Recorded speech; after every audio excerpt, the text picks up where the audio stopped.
इधर इराक के Baghdad international airport पर बड़ा हमला हुआ है। रॉकेट और ड्रोन से ईरानी प्रॉक्सी गुट ने यह अटैक किया है।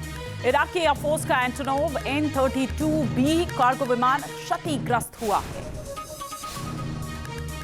तो इराक का बगदाद इंटरनेशनल एयरपोर्ट जहां पर यह बड़ा हमला हुआ है, रॉकेट और ड्रोन से ईरानी प्रॉक्सी गुट ने यह अटैक किया है। और ये देखिए, ये इसकी कार्गो विमान जिसकी तस्वीर भी आपके टेलीविजन स्क्रीन पर है। उसके बाद उसकी क्या स्थिति है, ये N-32B कार्गो विमान बताया जा रहा है जो कि क्षतिग्रस्त हुआ। इन तस्वीरों में भी नजर आ रहा है।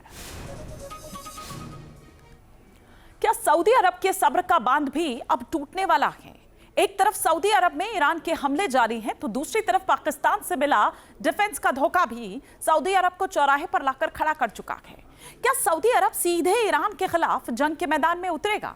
और अगर पाकिस्तान का साथ नहीं मिला तो सऊदी का अगला प्लान बी क्या होगा? देखिए इस रिपोर्ट में।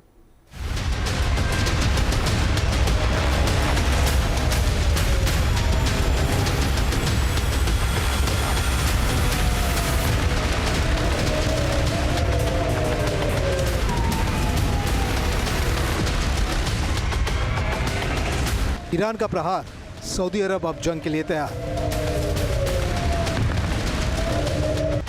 पाकिस्तान ने की गद्दारी, सऊदी के अकेले पड़ेगा भारी। ईरान के बार बार हमलों से सऊदी के सब्र का बांध भी टूट चुका है। लिहाजा सऊदी अरब भी देर सवेर इस जंग में कूद सकता है।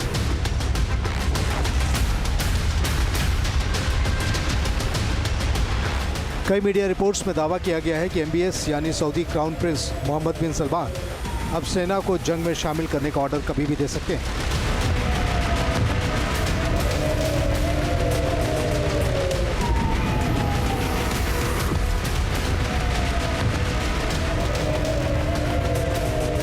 खाड़ी देशों में तेल गैस प्लांट पर ईरान के सिलसिलेवार हमलों के बाद सऊदी अरब का पारा चढ़ा हुआ है। सऊदी अरब ईरान को खाड़ी देशों के लिए खतरा मानता है, लेकिन इस बात की चर्चा काफ़ी तेज़ है कि सऊदी मौजूदा तनाव और हालात का फ़ायदा उठाते हुए ईरान को कुचलना चाहता है। अब सवाल है कि सऊदी अरब जंग में क्यों शामिल हो सकता है।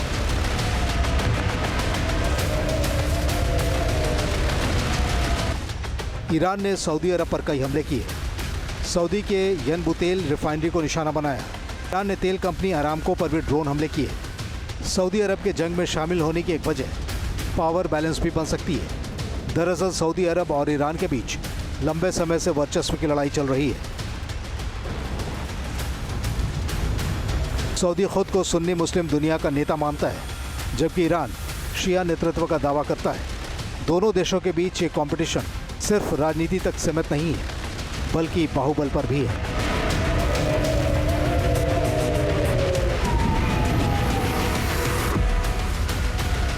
लेकिन इन 5 हफ्तों के युद्ध के बाद सऊदी अरब 3 विकल्पों से घिर चुका है और हर एक विकल्प एक डरावना सपना है। पहला विकल्प, ईरान के हमले को झेलना। सऊदी हर साल 70 से 80 अरब डॉलर रक्षा पर खर्च करता है। इसके बावजूद ईरान उसके ठिकानों पर हमले कर रहा है। हॉर्मुज स्ट्रेट अब भी खतरे में, जहां से दुनिया के 20% तेल की सप्लाई गुजरती है। सऊदी अरब की सेना की इमेज सबसे अमीर सेना की है, जो 9 अरब डॉलर खर्च कर भी ईरानी मिसाइलों को रोक नहीं पाई। अब बात करते हैं विकल्प नंबर 2 की। ईरान के खिलाफ युद्ध में उतरना, UAE के साथ मिलकर युद्ध को और बढ़ाना और बलपूर्वक हॉर्मुज को खोलना। ईरान की सैचुरेशन रणनीति यही दिखाती है कि 10,000 अमेरिकी हमलों के बावजूद वो अब भी हमले कर रहा है। अमेरिका के 15 सैनिक इस युद्ध में मारे गए हैं, जबकि 300 से ज़्यादा घायल हैं। अमेरिका और इजराइल जब जब ईरान पर हमले कर रहे हैं, यानी खतरा उसके तेल ढांचे पर भी मंडरा रहा है। दुनिया की सबसे बड़ी तेल कंपनी अरामको पर अब तक 3 बार हमले हो चुके हैं। अरामको पर एक कामयाब हमला ग्लोबल तेल सप्लाई का 20% हिस्सा रोक सकता है। सऊदी अरब के पास तीसरा विकल्प, अमेरिका से अलग होकर ईरान से अलग समझौता करना। ट्रंप खुले मन से कह चुके हैं कि सऊदी अरब के प्रिंस उनकी चापलूसी करते हैं। जाहिर है कि प्रिंस मोहम्मद बिन सलमान के लिए अमेरिका संग साझेदारी नहीं, बल्कि अपमान जैसा दिखता है। लेकिन अमेरिका से अलग होने का मतलब है कि वो हवाई सुरक्षा खोना, जो सऊदी शहरों की रक्षा कर रही है, जबकि ईरान पहले दिखा चुका है कि वो बिना हिचकिचाहट खाड़ी देशों पर हमला कर सकता है। अब आते हैं पाकिस्तान पर। एक सवाल, अगर सऊदी अरब जंग में कूदता है तो क्या पाकिस्तान सऊदी अरब का साथ देगा? तो इसका जवाब है बिल्कुल नहीं। क्यों? इसकी वजह जान लीजिए। इकोनॉमी बनाम डिफेंस। पाकिस्तान खुद कंगाली की कगार पर है। वो सऊदी के साथ लड़ने के लिए अपनी सेना नहीं भेजेगा। ईरान के साथ समीकरण। पाकिस्तान अब ईरान और अमेरिका के बीच ब्रोकर बनने की कोशिश कर रहा है, जो सऊदी को रास नहीं आ रहा। दोहरी चाल। पाकिस्तान एक तरफ सऊदी से रियायती तेल और कर्ज चाहता है, लेकिन दूसरी तरफ ईरान को नाराज कर सीधे युद्ध में कूदने से कतरा रहा है। लिहाजा सऊदी अरब को अब समझ आ गया है कि पाकिस्तान की सेना सिर्फ अपनी सीमाओं की रक्षा के लिए है। वो रियाद के लिए ईरान से सीधा लोहा नहीं लेगी। सऊदी अरब ने हमेशा पाकिस्तान को अपना छोटा भाई और संकट का साथी माना था। उसी पाकिस्तान ने सऊदी अरब को धोखा दे दिया है। सऊदी अरब को उम्मीद थी कि उसके सेना और परमाणु ताकत वाला दोस्त यानी पाकिस्तान ज़रूरत पड़ने पर सऊदी की ढाल बनेगा, लेकिन ईरान के साथ युद्ध में पाकिस्तान ने दगाबाजी कर दी। सऊदी अरब के साथ जिस डिफेंस डील को लेकर पाकिस्तान इतरा रहा था, मौका मिलते ही मुनीर ने पलटी मार दी। ऐसे में सऊदी अरब का अगला रुख क्या होगा? पाकिस्तान से मायूसी मिलने के बाद सऊदी अरब अब नए रास्तों की तलाश में है। यहाँ एंट्री होती है इजराइल की। दुश्मन का दुश्मन दोस्त होता है। सऊदी अब अमेरिका के जरिए इजराइल के साथ एक गुप्त रक्षा तालमेल की ओर बढ़ सकता है। बहरहाल सऊदी अरब के लिए अब यह सिर्फ सुरक्षा का मुद्दा नहीं, बल्कि उसकी विजन 2030 की अर्थव्यवस्था का सवाल भी है। अगर निवेश के लिए माहौल सुरक्षित नहीं रहा तो प्रिंस सलमान का आधुनिक सऊदी का सपना चकनाचूर हो सकता है। सवाल बड़ा है, क्या सऊदी अरब सीधे ईरान पर हमला करेगा? जानकारों का मानना है कि सऊदी अब सॉफ्ट पावर से हटकर हार्ड पावर की तरफ बढ़ रहा है, लेकिन सीधा युद्ध सऊदी की पहली पसंद नहीं है। Team news nation.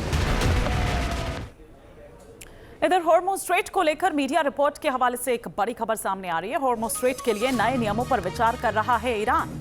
ईरान तैयार कर रहा है एक नया ड्राफ्ट। हॉर्मुज़ स्ट्रेट से गुजरने वाले जो जहाज हैं उनके लिए एक ड्राफ्ट तैयार किया जा रहा है। सुरक्षा और ट्रांजिट शुल्क जो है वो वसूला जाएगा। जो रिपोर्ट सामने आई है उनके हवाले से एक खबर है। समंदर में जहाजों को कंट्रोल करने का एक नया मसौदा ईरान द्वारा बनाया गया है।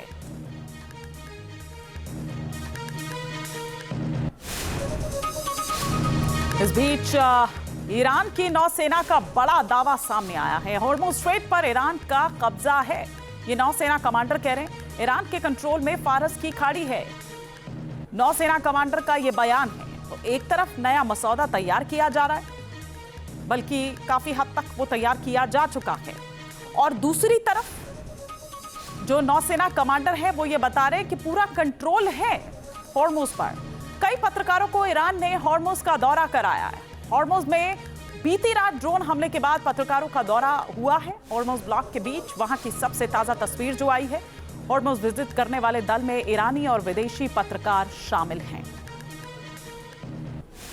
तो हॉर्मुज़ विजिट करने वाले दल में ईरानी और विदेशी पत्रकार हैं। ये देखिए, उनकी तस्वीर भी सामने आई है और साथ ही साथ लेटेस्ट हॉर्मुज़ की जो तस्वीर है वो भी निकलकर सामने आई है। बीती रात ड्रोन हमले के बाद हॉर्मुज़ में ये दौरा ईरान द्वारा कराया गया है और सबसे ताजा तस्वीर उसके बाद ही सामने आई है।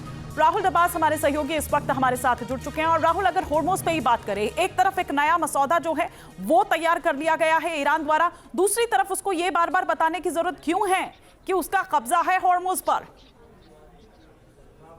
देखिए, अगर ईरान की बात करें तो काफी परसेप्शन की लड़ाई चल रही है। परसेप्शन के लिहाज से चीजों को देखने की कोशिश की जा रही है और यही वजह है कि इंटरनेशनल मीडिया को हॉर्मुज़ का दौरा कराया गया है ताकि अपनी ताकत का एहसास कराया जा सके। उस ताकत का एहसास कराया जा सके कि किस तरीके से लगभग दुनिया की 25% के आसपास गैस और 20% का क्रूड ऑयल अकेले स्ट्रेट ऑफ हॉर्मुज़ से रोका जा सकता है। और ये तो सिर्फ ट्रेलर भर है, क्योंकि बाबल मानदेय भी बंद हो जाता है तो उसमें 12% कच्चे तेल को और 15% गैस को और ऐड कर लीजिए, यानी दुनिया की 1/3 सप्लाई को स्टॉक किया जा सकता है। और ये ईरान की भौगोलिक ताकत है जो ईरान अपनी भौगोलिक ताकत दिखाने की कोशिश कर रहा है। जी बिल्कुल, लेकिन राहुल देखें क्या, क्योंकि देखिए एक तरफ हम देख रहे हैं कि पूरी पोजीशनिंग यहाँ पर हो चुकी है, दूसरी तरफ बातचीत की बात भी हो रही है। भाई ट्रंप ये कह रहे हैं कि डायरेक्टली इनडायरेक्टली दोनों ही तरह से डील जारी है और बहुत जल्द हो जाएगी।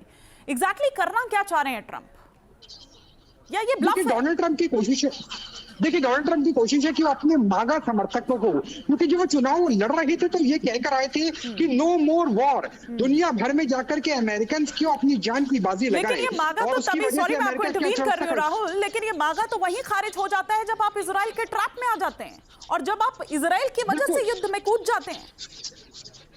बिल्कुल वही मैं समझाने की कोशिश कर रहा हूं कि जिस लिहाज से, जिस वादे के साथ डोनाल्ड ट्रंप आए थे चुनाव में, वो वादा काफी हद तक टूटता हुआ नजर आ रहा है और यही वजह है कि वो एग्जिट रूट भी चाहते हैं और इस तरीके का एग्जिट रूट चाहते हैं जिससे कम से कम उनके मांगा समर्थकों का भ्रम टूटे। और यही वजह है कि मिड टर्म इलेक्शन जो होने वाले हैं नवंबर में, उससे पहले डोनाल्ड ट्रंप की कोशिश है कि एक एग्जिट रूट ऐसा निकाला जा सके जिससे वो अपनी जीत के तौर पर दिखा सके और वही स्थिति कम से कम यहाँ भी नजर आ रही है। लेकिन जो उनके खुद के देश में परसेप्शन बन गया है, जो इतना लोग सड़कों पर आए हुए हैं, क्या वो इस परसेप्शन को बदल पाएंगे? इन सब जो भी वो तमाम टैक्टिक्स अपना रहे हैं, ये देखने वाली बात होगी। फिलहाल बहुत शुक्रिया राहुल इस तमाम जानकारी के लिए।